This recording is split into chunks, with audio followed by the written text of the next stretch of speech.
9h, 11h, Europe 1 Culture Média. Philippe Vandel. Philippe Vandel, Culture Média se termine avec Louise Bernard et votre invitée de ce début de semaine, Anaïs de Moustier, qui est à l'affiche du film La fille au bracelet qui sort ce mercredi. Il y a quelque chose que je n'ai pas dit, c'est qu'il y a un background dans ce film.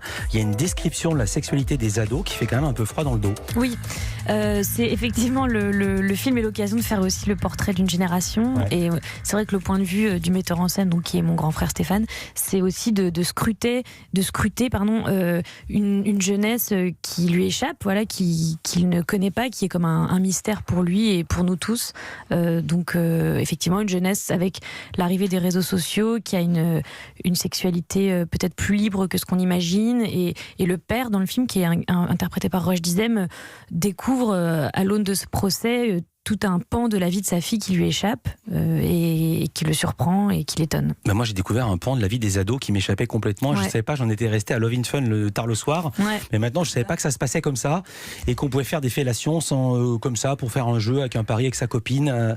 Oui, il paraît que c'est très courant. En fait, mon frère avait des consultantes jeunesse et il demandait à ses babysitters de lire le scénario et les différentes versions de scénario Ouais. pour leur demander si ça leur semblait juste et tout ça. Elle me disait, ah ouais, mais carrément, il y a tout le temps des... Et puis c'est vrai que les vidéos, les sextapes qui jaillissent comme ça au milieu du collège, du lycée, apparemment c'est monnaie courante. Donc là, c'est une jeunesse libre, mais avec une nouvelle violence, je pense. Exactement. En dehors d'un film avec Manu Payet qui était Situation amoureuse, c'est compliqué, et Sauvé au périr, c'est un film comique, vous êtes une spécialiste de cinéma d'auteur ou pas du tout? Ou ça s'est fait comme ça? Je Ça s'est citais fait comme toute ça. votre filmo Ouais, avec des noms prestigieux. C'était un pense choix de que votre part oui. ou... En fait, j'ai toujours fait des choix, mais de façon assez intuitive et voilà, par rapport à mes goûts et à mon envie et mon désir. Parce qu'à la Mais base... c'est vrai que je pense que d'avoir commencé avec Haneke, ça a orienté ma filmographie peut-être vers des cinéastes qui sont avant tout des auteurs. Mais à la base, vous étiez une cinéphile, Non. abonnée au cahier ou rien du tout? Non, mais j'avais 13 ans quand j'ai commencé, donc moi j'étais pas abonnée au cahier. Non, mais vos parents. Moi, Non, mes non, parents pas étaient du abonnés tout. au cahier. Non, mes parents pas du tout cinéphiles, ils n'étaient pas spécialement spectateurs de cinéma. Ma mère le devient aujourd'hui, elle voit beaucoup plus de films que moi, mais à l'époque pas trop, non. Et ce qui est dingue, c'est que votre frère vous a sauvé la vie par rapport à votre maman. Il faut raconter cette anecdote qui est Comment quand même ça par tellement rapport à belle. ma maman? Mais votre maman, elle voulait pas que vous fassiez sauter un devoir de maths. Ah non, c'est moi. Non, ma mère vraiment est parfaite, hein, ne lui reprochez C'est pas vrai ce qu'elle n'a pas. Non. Elle est En fait, parfaite, moi- elle est parfaite. Elle n'achetait pas des techniques break. Non. Donc c'est limite aussi. Hein.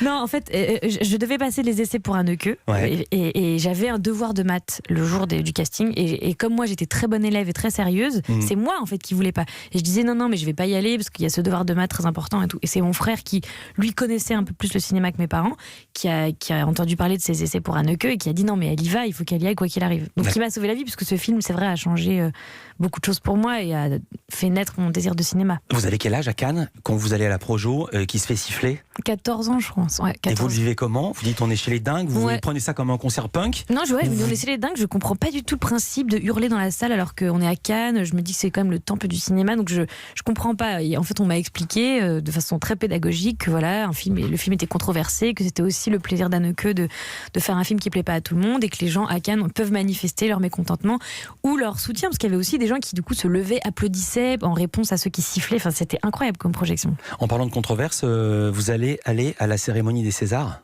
Oui. Je dis ça parce qu'il y a des associations féministes qui ont dit qu'il fallait pas y aller et qu'il fallait boycotter. C'est pas votre cas. Vous pensez quoi de cette affaire Polanski? D'abord, est-ce qu'on en parle trop, pas assez? Quel est votre point de vue là-dessus? Moi, je trouve qu'on en parle trop. Je préférais que ça n'existe pas, mais il se trouve que c'est comme ça. La chose positive dans tout ça, c'est que j'ai l'impression qu'il y aura un avant et un après MeToo, un avant et un après. Voilà, toute cette période qu'on est en train de traverser. C'est une question très complexe et vous-même, il faut s'attaquer à ces questions. est-ce que vous avez déjà subi des problèmes de harcèlement avec des réalisateurs, avec des producteurs? Pas du tout, jamais. Jamais, franchement. J'ai été un moment très mal à l'aise avec une réalisatrice. Donc c'était un abus de pouvoir d'une autre manière, mais c'était une femme sur un film qui mettait en scène des scènes de sexe très... Voilà, enfin qui allait assez loin, et j'étais vraiment pas du tout protégée par elle. Mais c'était une femme. Après, j'ai eu des réflexions. j'ai eu des réflexions. Je me souviens qu'un producteur m'avait dit non, mais t'es super, tu joues super bien, mais le problème, c'est tes seins. Voilà. Et en fait, c'est fou, c'est que c'est tellement ancré en nous qu'en fait, on se rend pas compte. À l'époque, j'étais très jeune, je pense que j'avais 21 ans, et je m'étais vraiment dit, ah merde, putain, le problème, c'est mes seins et tout. Parce que j'avais pas assez de gros seins, parce que c'était un film sur Renoir, donc il fallait avoir une forte poitrine. Je correspondais pas au modèle de l'époque. Donc ça, je le réalise en fait au fil des entretiens, parce que comme on me parle beaucoup de ça, cette anecdote, par exemple, elle m'est revenu, mais après quelques années, à l'époque, je m'étais pas offusquée. C'est ça qui est un peu grave. D'un mot, vous faites partie des nominés pour les Césars. Oui. C'est avec quel film ? Alice et le maire de Nicolas Pariser. C'est le film avec Lucchini ? Oui. Super, Gérard Collomb va nous regarder. C'est formidable. Merci beaucoup Anaïs de Moustier d'avoir été avec nous. Je rappelle La fille au bracelet, film de Stéphane de Moustier, c'est votre frère comme ça on l'a dit. Ça sort mercredi et je recommande ce film pour l'avoir vu. Merci à tous, merci Louise Bernard.